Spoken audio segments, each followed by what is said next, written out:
तैयारी की जा रही है। आरबीआई पॉलीमर नोटों पर विचार कर रहा है। ऐसे में बोर्ड बैठकों के मुद्दे पर यह चर्चा हुई, जहां टिकाऊपन के कारण पॉलीमर नोटों पर विचार किया जा रहा है।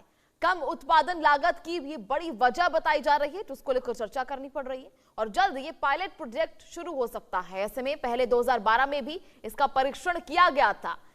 दरअसल जल्द ही आपको बाजार में कागज के नोटों की जगह प्लास्टिक के नोट देखने को मिल सकते हैं। खबर है कि रिजर्व बैंक देश में करेंसी नोटों की लगातार बढ़ती मांग को पूरा करने के लिए प्लास्टिक या पॉलीमर के नोट छापने पर गंभीरता से विचार कर रहा है। मीडिया रिपोर्ट्स के अनुसार पटना और मुंबई में हुई केंद्र बैंक में पिछली 2 बोर्ड बैठकों में इस मुद्दे पर विस्तार से चर्चा हुई है। पॉलीमर नोट के टिकाऊपन और कम उत्पादन लागत को देखते हुए ये निर्णय लिया गया है। ऐसी संभावना है कि आम जनता के बीच प्लास्टिक नोटों के चलन को लेकर जल्द ही एक पायलट प्रोजेक्ट शुरू किया जा सकता है। वहीं भारत में प्लास्टिक नोटों पर चर्चा पहली बार नहीं हो रही है। इससे पहले भी साल 2012 में तत्कालीन यूपीए सरकार ने 5 शहरों में परीक्षण के तौर पर 10 रुपए के 1 अरब प्लास्टिक नोट जारी करने का फैसला किया था। हालांकि तब एटीएम और बैंकों में तकनीकी समस्याओं के कारण इस परियोजना को रोक दिया गया। बहरहाल पिछले 1 दशक में तकनीक में काफी बदलाव आया है। रिपोर्ट्स के अनुसार अब आधुनिक एटीएम तकनीक और अपग्रेड सॉफ्टवेयर के जरिए इन नोटों को आसानी से पहचाना जा सकता है और प्रोसेस किया जा सकता है।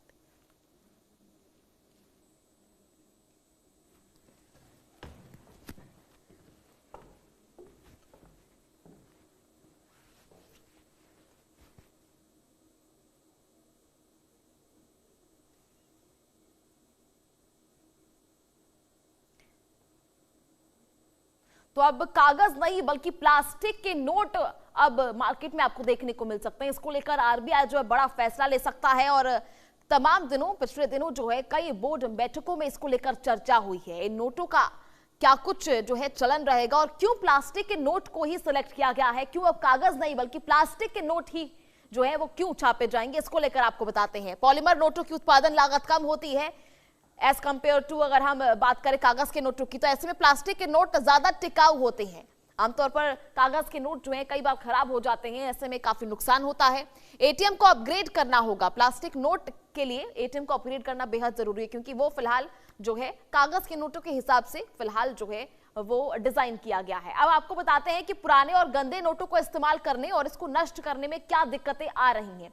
दरअसल कागज के नोट ज्यादा सालों तक नहीं चल पाते हैं। प्लास्टिक के नोट ज्यादा टिकाऊ होते हैं और कागज के नोट जो हैं वो ज्यादा समय तक नहीं चल पाते, गंदे हो जाते हैं, फट जाते हैं, उनकी क्वालिटी खराब हो जाती है, गुणवत्ता खराब हो जाती है। वहीं आरबीआई की एक रिपोर्ट के अनुसार वित्तीय वर्ष 2024-25 में लगभग 23.8 अरब मूल्य के पुराने नोट नष्ट किए गए हैं। ऐसे में अब देखना यह होगा कि अब जब ये कागज के नोट रिप्लेस किए जाएंगे और प्लास्टिक पॉलीमर के नोट जब आएंगे तो इसमें क्या क्या चेंजेस मार्केट में किए जाएंगे। चलिए ग्राफिक्स के जरिए आपको समझाते हैं पुराने नोटों से क्या दिक्कतें हैं। कागज के नोट जल्दी पुराने और खराब हो जाते हैं, कई बार हमसे ही खराब हो जाते हैं। कागजी नोटों की गुणवत्ता लंबे समय तक अच्छी नहीं होती है। ऑफकोर्स कुछ दिनों बाद जो है वो खराब हो जाते हैं, कभी फट जाते हैं, गल जाते हैं। साल 2024-25 में 23.8 अरब मूल्य के नोट नष्ट करने पड़े थे। ऐसे में पिछले साल की तुलना में इस बार 12.3% ज्यादा नोट नष्ट किए गए हैं। चलिए ज्यादा जानकारी के लिए हमारे सहयोगी अतुल रंजन इस वक्त हमारे साथ मौजूद हैं, लाइव जुड़े हुए हैं। अतुल, लगातार जिस तरह से आरबीआई इसको लेकर चर्चा कर रहा है, इसको लेकर बातचीत की जा रही है और कई बोर्ड मीटिंग्स में इसको लेकर जो है चर्चा हो चुकी है, तो कैसे देखा जा रहा है इसे? जी बिल्कुल, देखिए सबसे पहले तो हम और आपने कभी ना कभी अपने जीवन में एक बार तो जरूर सोचा होगा कि आखिरकार भारतीय नोट इतनी जल्दी पुराने क्यों हो जाते हैं, फट क्यों जाते हैं। तो उसका समाधान कहीं ना कहीं अब लग रहा है कि आरबीआई ने जो है निकाल लिया है। जिस तरह से पिछले कुछ मीटिंग्स में, चाहे वो पटना में हो या मुंबई में हो, जिस तरह की मीटिंग्स में बात जो सामने आई है वो उससे ये पता चल रहा है कि आरबीआई जो है अब बना चुका है कि जो भारतीय नोट जो है, जो कागज के बने होते हैं, उनको अब अपग्रेड किया जाएगा। अब पॉलीमर या प्लास्टिक कह ले आप, उससे बनाया जाएगा। बता दूं कि दुनिया कई देश जो है पहले से इसका पालन करते हैं और अब भारत भी जो है इसमें शामिल हो जाएगा। इसकी 2 प्राइमरी वजह बताई जा रही है। नंबर 1 तो जो लागत है, कीमत बनाने की जो लागत होती है वो काफी कम है। कंपेयर टू कागज के नोट। दूसरा ये है कि जो पॉलीमर के जो नोट्स होते हैं ये काफी लंबे समय तक टिकते हैं और खराब भी नहीं होते और गंदे भी जल्दी नहीं होते।